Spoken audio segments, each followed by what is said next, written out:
How do you feel when you like go to the beach and you find like a ring in the sand? It's a very beautiful feeling to dig for treasure. It's like digging for gold. You know, they call it like black gold, you know, wax gold. The resurgence of vinyl is all about rekindling the love for music itself and the artwork associated with it. There's an intentional part of getting a record, dropping the needle on it, hearing the little crackle. At record stores, it's good to hear stories, you know, what people have experienced. Oh, do you know this record, this artist? And that kind of opens like a rabbit hole into another portal, and you find out new information. To have that piece of wax in your hands and to know all of the different frequencies and grooves that go into creating the vinyl is a really special thing that isn't like anything else in the world.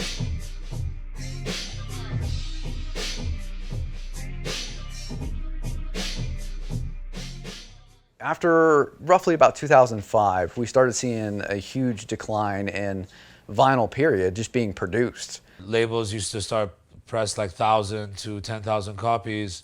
You started looking more at like 500, 300 copies per release. So all the record stores at that point in time, by that time, had pretty much closed down, and all of their vinyl had been either liquidated or thrown in a dumpster or a storage unit somewhere. You know, a lot of the distributors filed for bankruptcy. And to find like a new track that came out on the radio, as soon as I heard something that was good, I was like, where can I find a remix on vinyl? Couldn't find it anywhere. I think vinyl has always been crucial to this industry as a form of art and as a form of medicine. It's just been since 1930, I think, was the first long-playing vinyl. I was fiending to get out and just play again, just do vinyl. And I was trying to figure out a way to have my cake and eat it too, as the old saying is. And I said, well, my wife currently is trying to watch her favorite programs on TV in the other room. Meanwhile, my studio's bumping, and you could hear it. You know, next door, the living room, it's loud. She's not real thrilled. So it was like, all right, I do the turntable repairs. I got a place for that. But really, what am I using the rest of the space for? And I told my friend, I'm gonna open up a vinyl store. I'm gonna do that, because that's what I remember when I was younger. The greatest thing was be able to go to the record store, spend time listening to records, spend time with people, peers like me, and talk about things, network, get to know people, learn new things, learn new music, just be a kid again. That's magic. It's science. You know, so he looks at me and goes, "You're crazy." And this is like pre-COVID. So, you know, and COVID hits, and it was even more crazy because it's like, I'm opening a vinyl store and like literally everybody's barred indoors. So how is this gonna work? But you'd be amazed at how many people did not hesitate to come out to a record store in the middle of the height of something where everybody's locked down. During the pandemic, no work, no gigs, no events, which is what we do.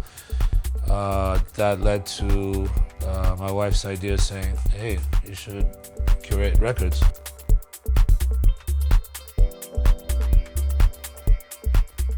Started doing that, and before we moved to Miami, I started putting about 3,000 records aside. So by the time we were in Miami, it became 4,000. That one day is open a shop. So that was the moment to sit down and kind of like, okay, everything happens for a reason, let's do this. I think it's just me being a music lover first and foremost, and really enjoying sharing music as medicine with people. I've always loved uplifting the local community. Music is in my veins.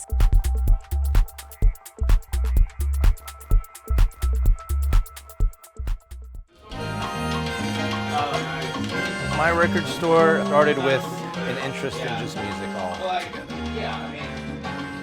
I opened it. It's an escape for me.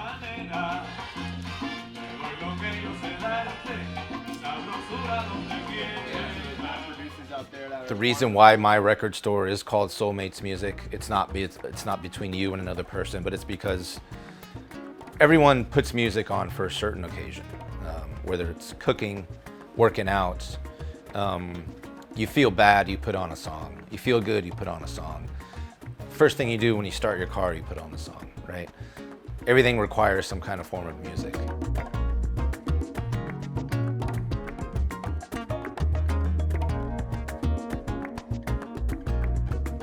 Some things hit you a little more than others, to where I can say, yeah, I have this and I like the entire album. That's my contribution, I guess, to the community. Vinyl culture could be anything from your average listener who's collecting vinyl for the Beanie Baby aspect of it. I just like going to different countries and seeing what their vinyl culture is, you know, so each one has their own flavor and stuff specific to their country or city. So, you know, in terms of vinyl culture, it's good because now with the internet, you can trade records, you know, a lot quicker, or like ship them or digital transfer the files. And so in terms of that, like, you know, it's how you proceed it, like how you do it with your friends and the community you're in. And like, you know, in terms of Miami having the shop, we've kind of grown the vinyl culture here in Miami, I'd say, for underground dance music. Kind of like an old school mentality. You know, there's new artists putting stuff out on vinyl. And then there's that group that wants to find things that are out on vinyl as well. So I think there's like a collector's side of it, and then there's the music side of it, to where it's just like, I enjoy this music on this specific record. Vinyl culture plays an integral role in community building, especially in this industry. You know, there's a lot of different nuances with vinyl and with art and with sharing different EPs, different albums, different producers and labels and things like that. And I feel like we have our heart in the pulse of just this culture and the dynamics of sharing music with other people. It's actually distributed by Dark Pictures, but it's like really cool house. I've been open for 4 years. Well, one of the things that I sought to do was really preserve my own culture as far as a DJ. So I really wanted to showcase the nuances of what it was like when I was younger, to come into a vinyl store and feel that just energy.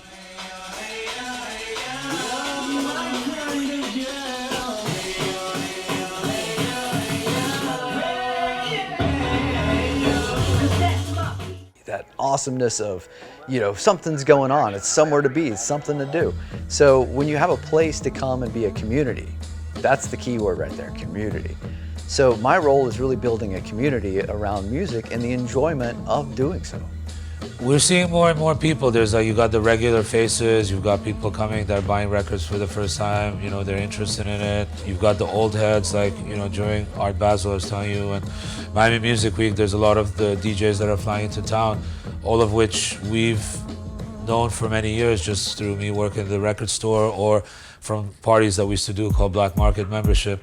So we forged these relationships for a long time, so people know, like just with me, that when they come to the store I can put on like a stack of records, or hey, check this one out that they might have slept on, or you know. My process when I go to the record store, especially in a place like this, honestly, like I call my friends, I tell them, yo, let's go get some records. Like we all know Tamer very, very well, and this is a place not only that we, you know, we reside in like comfortably as like a peer group, but it's also a place that we get to explore musically in, and it's more like a weekend thing, you know, like if someone's like gonna go to a Dolphins game or whatever it is, you know, like we're going to the record store.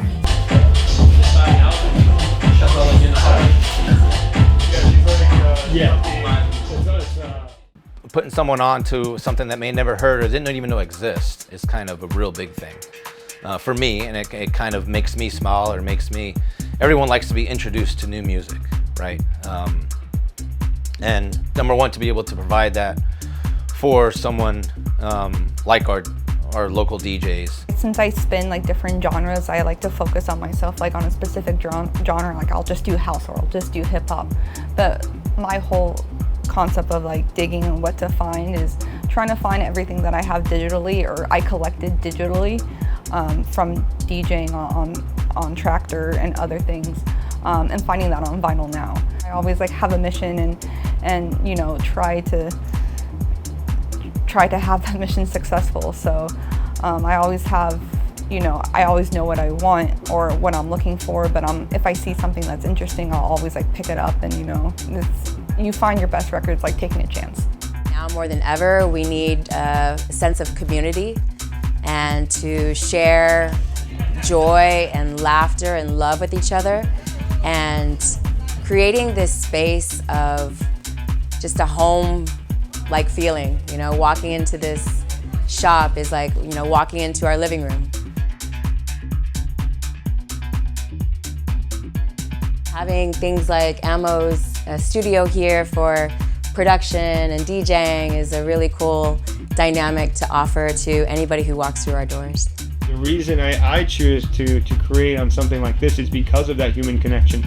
Whereas if I'm just in the computer and I'm just staying in the computer, I lose that. I'm looking at a screen, you know, and you can get lost in the screen. There's too many options. People often fail because of that. So many new producers, they get lost in the sauce, as we call it. And, you know, they just got to kind of take it back to basics and just like, you know, make a kick drum, make a basic drum beat, and then play in a synthesizer. Even if you have a computer, play it in with your keyboard. You know, don't just like write in the notes, like play it so you can feel it. And music is meant to be played.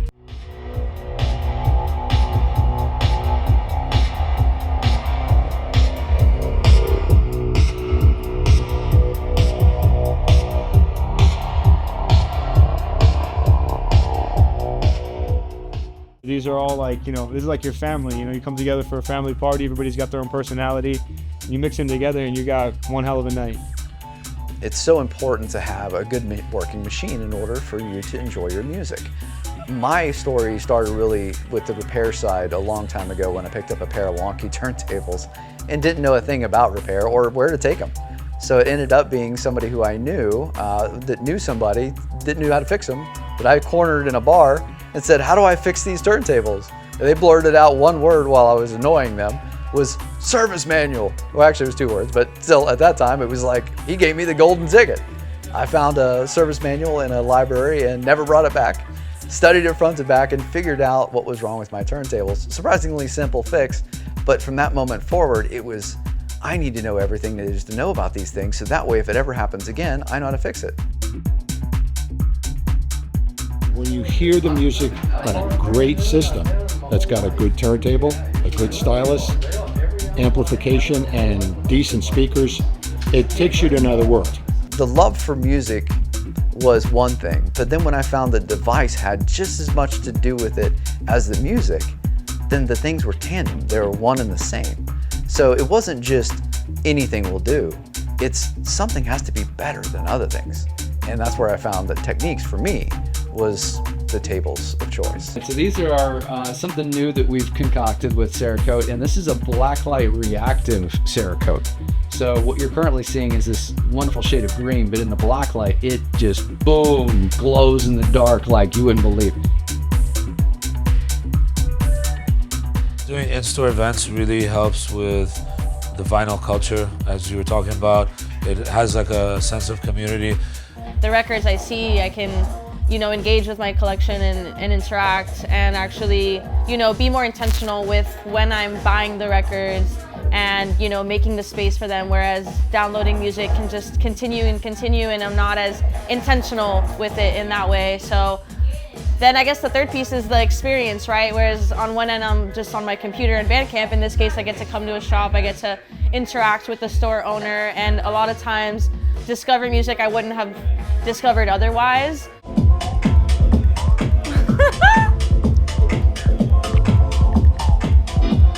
We're pretty strong on booking a lot of the locals here, you know, that we've seen who are buying records or have quite good taste, are friends of ours.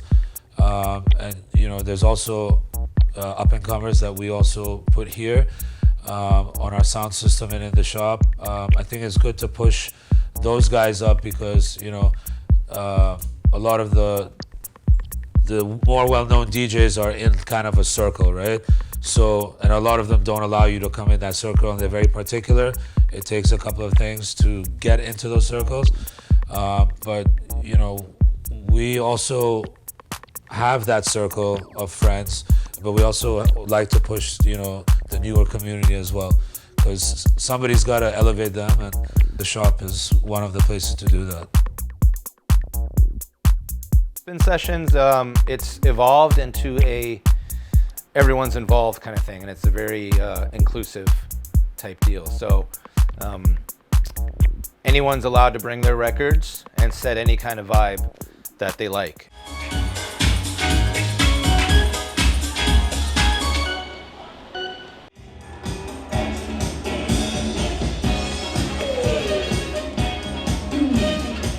Originally, it was just, you know, the local DJs that we found in the scene that I just wanted, so we wanted to have an event and play together all the time. And then realizing, like, if I'm one of them that's been like that for years, there's got to be way more people like that. And Nick brought up the good idea to just get everybody involved. It's not even really about being a DJ. It's about, like, just, I don't know, playing music you can select. First up to Spin Sessions is going to be our girl Abby. Everybody give it up for Abby. She's got a whole big circle over here. Be that guy that you said you had it on vinyl, and then you get to come and then you play it that night, because now, you know, that's the way to express. So.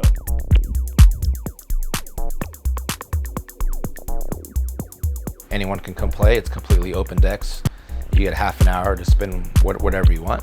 Set your own vibe and set your own mood and express yourself and your own musical taste to everyone else.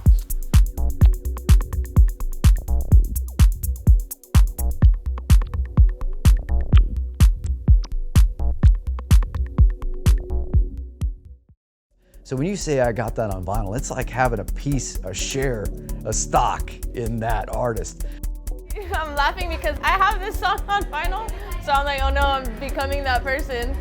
When I hear that from someone that I don't really think that they would buy vinyl, I'm like, okay, they're just saying it just to be cool, but it's like an ongoing joke between friends. When you have something on vinyl, it's music you own. There's a different wavelength that comes out of a vinyl record. In an apocalyptic time, you got some water, canned food, and you got the record. You know, you said you got the records. Only you, who appreciates the record, only knew you have that on vinyl. When you're holding a record and the time spent and you pull it out and you see the label and you smell it, the tactile feel, everything about it, puts you closer to that artist. It brings you closer to home with something you love.